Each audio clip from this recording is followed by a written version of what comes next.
Hi friends, இன்றைக்கி எங்கே வந்திருக்கோம் பார்த்துக்கிட்டிங்கன்னா குலதெய்வம் கோயிலுக்கு வந்திருக்கோம். மதுரை வீரன். லேடிஸ்னாலே நமக்கு 2 குலதெய்வம். ஒன்று பார்த்துக்கிட்டிங்கன்னா பிறந்த வீட்டு குலதெய்வம், இன்னொன்று புகுந்த வீட்டு குலதெய்வம். இது எங்கள் பிறந்த வீட்டு குலதெய்வம் மதுரை வீரன். ரொம்ப ரொம்ப சக்தி வாய்ந்த வீரனார்னு சொல்லலாம். ரொம்ப ரொம்ப ரொம்ப பிடிச்ச சாமி அப்படின்னு கேட்டாலும் வீரன் தான் சொல்லுவேன். இந்த கோவில் பார்த்துக்கிட்டிங்கன்னா ரொம்ப பெரிய கோவில். இது உள்ள எல்லா சாமியுமே இருப்பாங்க. துஷ்டமான சாமியிலேருந்து அமைதியான சாமி வரைக்கும் எல்லா சாமியுமே இருக்காங்க. பிள்ளையார், முருகர், ஐயனார், கருப்புசாமி, பிடாரி அம்மன், நவகிரகங்கள், காலபைரவர், வீரனார் எல்லா சாமியும் இருப்பாங்க. பார்க்கவே அவ்வளோ அழகாக இருக்கும். பெரிய கோவில் இது. அதை விட பார்த்துக்கிட்டிங்கன்னா குளம் இருக்கும் நடுவில். இந்த கோயில்லே நடுவில் குளம் இருக்கும். அந்த குளத்து நடுவில் பார்த்தீங்கன்னா சிவன் லிங்கம் இருப்பாங்க. பார்க்க அவ்வளோ அழகாக இருக்கும்.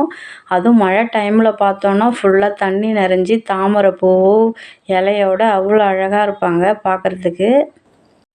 நாங்கள் ஒரு சின்ன வேண்டுதல் வச்சுருந்தோம் சேவல் அறுத்து படைக்கிறதுக்காக. அதனால் வந்திருக்கோம். இந்த கோயிலில் பிடாரி அம்மன் இருக்காங்க. அவங்களுக்கு ஆடி பூரம் அன்னைக்கு வளையக்காப்பு விட்டுருக்காங்களாட்டுக்கு. அவங்க இன்றைக்கி மஞ்சள் விளையாட்டு அவங்களுக்கு. அதனால் வீதி உலா போயிருக்காங்க. நாங்கள் வந்த நேரம் பார்த்து சாமி வீதி உலா போயிட்டாங்க. பூசாரி யாருமே இல்லை. பூசாரி நாங்கள் அப்புறம் கேட்டதுக்கு சக்கரை சாதம் எல்லாம் ரெடி பண்ணி வைங்க, படைச்சிக்கலாம் அப்படின்னு சொல்லியிருக்காங்க.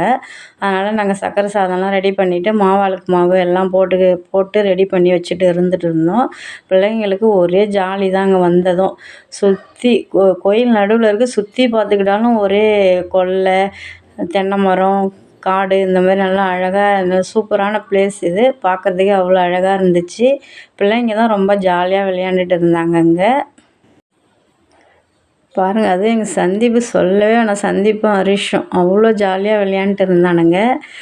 நாங்கள் 2 சேவல் எடுத்துகிட்டு வந்தோம். எல்லாம் ஃபேமிலியாக வந்திருக்கோம். அதனால் சக்கரை சாதம் வச்சு படைச்சி சேவை அறுத்துட்டு உடனே சாதம் வச்சு இங்கே சாப்பிட்லாம், சேவை அறுத்து குழம்பு வச்சு இங்கே சாப்பிட்லாம் அப்படின்னு ஒரு ஐடியாவோடு வந்தோம்.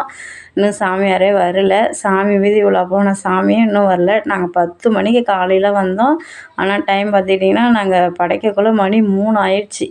சாமி 10 மணிக்கு போயிட்டு 3 மணிக்கு தான் வந்தது. நாங்கள் அதுக்காட்டி எல்லாம் ரெடி பண்ணி வச்சுட்டோம். பூசாரியும் வந்துட்டாங்க. அப்புறம் சேவல் அறுத்தோம். சேவல் அறுத்து படைச்சிட்டு அதுக்கப்புறம் தான் போய் சமைச்சு திரும்ப ஒரு டைம் படைக்கணும்.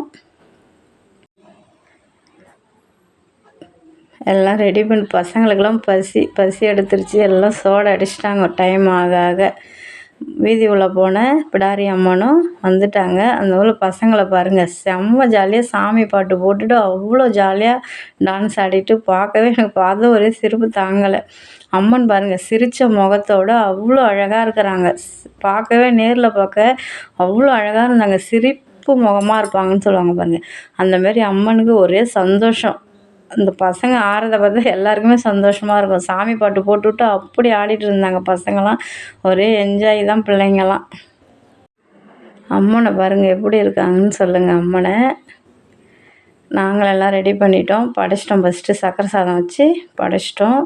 என் தங்கச்சியை பாருங்கள், பட்டை போட்டுக்கிட்டு அப்போ தான் தெரியுமா சாமி கும்பிட்றோம் அப்படின்னு சொல்லி எனக்கும் பெரிய பட்டையாக போட்டு விட்டுட்டா. சாமி கும்பிட்டு அறுத்த சேவல் எடுத்துகிட்டு குழம்பு வச்சு சாப்பிட்டோம். டைம் பார்த்துட்டிங்கன்னா ஒரு மணி 5 ஆயிடுச்சு.